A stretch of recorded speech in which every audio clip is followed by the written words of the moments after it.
From its beginnings as a medical tonic to becoming a worldwide icon, Coca-Cola's influence is vast, to the point that it's practically inescapable. Today, you can find it almost anywhere in the world, even in unlikely places like North Korea, where it's a prized item on the black market. Its connection to Western culture and consumerism has made it a symbol of American identity, and some of the world's most recognizable ads have only cemented this fact. I'm your host, Ryan Socash, and today on Eats History, we're diving deep into Coca-Cola's journey from a small pharmacy tonic to an international emblem.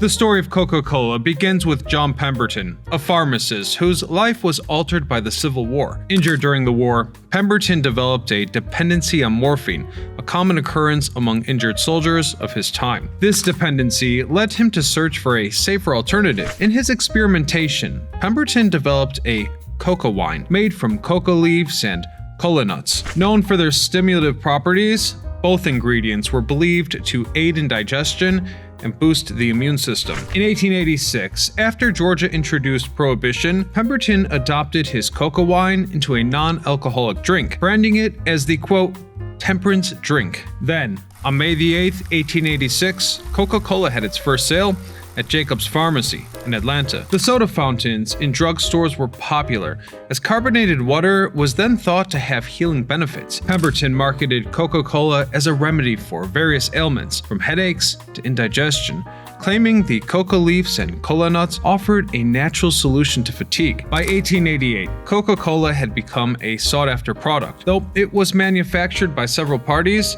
leading to multiple versions. However, Pemberton's son, Charlie, had executive rights to the Coca-Cola name, a strategic detail that would soon shape the brand's identity.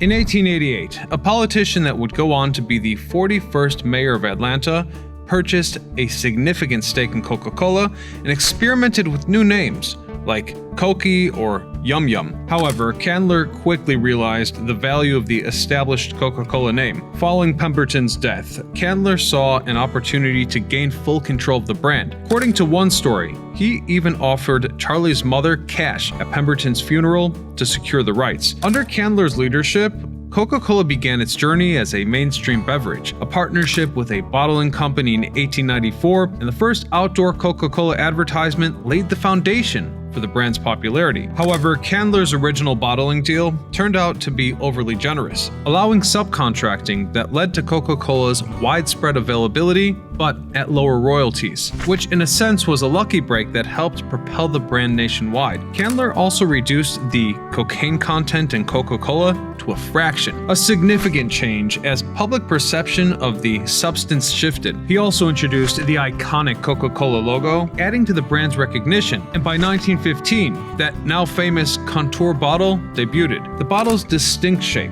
made it instantly recognizable, even in the dark, solidifying Coca-Cola's presence as an American classic. As through effective branding and marketing, Coca-Cola transformed from a regional tonic into a nationwide sensation, symbolizing both refreshment and American ingenuity.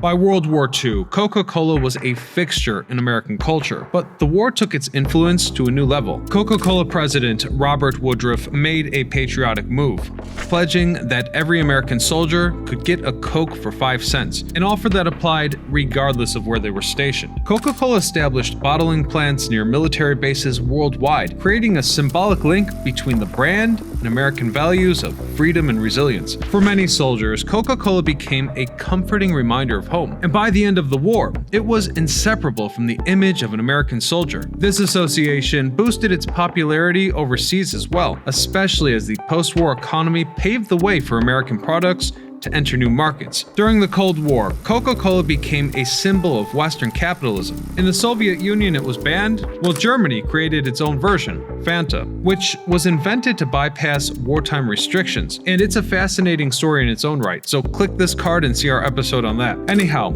this widespread presence and global reach gave rise to the term Coca-Colonization, symbolizing the spread of American culture and consumerism worldwide. Coca-Cola was more than a drink.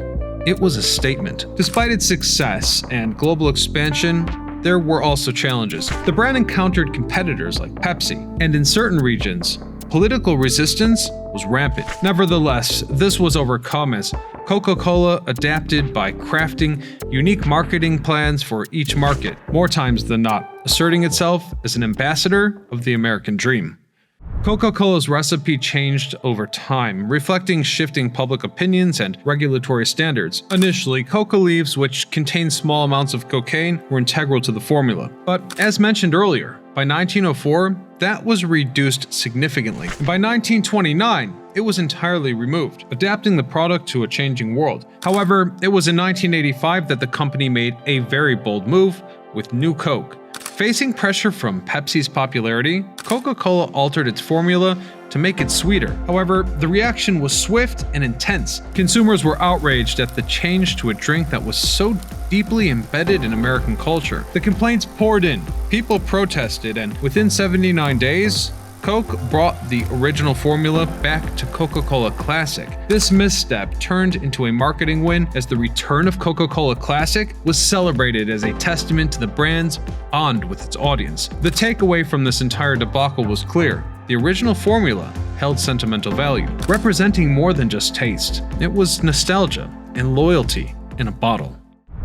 Today, Coca-Cola is a cultural and economic powerhouse, with a product line that includes options for diverse tastes, from Diet Coke to flavored varieties. The brand has remained relevant through adaptation, even as consumers seek healthier options and alternatives to sugary beverages. Coke's marketing power has grown over the years, securing global sponsorships for events like the Olympics and FIFA World Cup. Through iconic ads, think of Santa Claus with a Coke or I'd like to buy the world for a Coke campaign, Coca-Cola maintains its reputation as a cultural icon, representing joy, unity, and a shared experience. Far more than just a drink, it's influenced consumer culture and advertising standards, a story that reflects the impact a brand can have on daily life and global traditions. From pharmacies in Georgia to the far corners of the earth, Coca-Cola's journey is one of adaptation, innovation, and deep significance. And with that, I thank you all for watching. Hope you'll support the channel by subscribing, and don't miss our episode on Fanta. This is a crazy story. Otherwise, until next time, I'm Ryan Socash, signing off.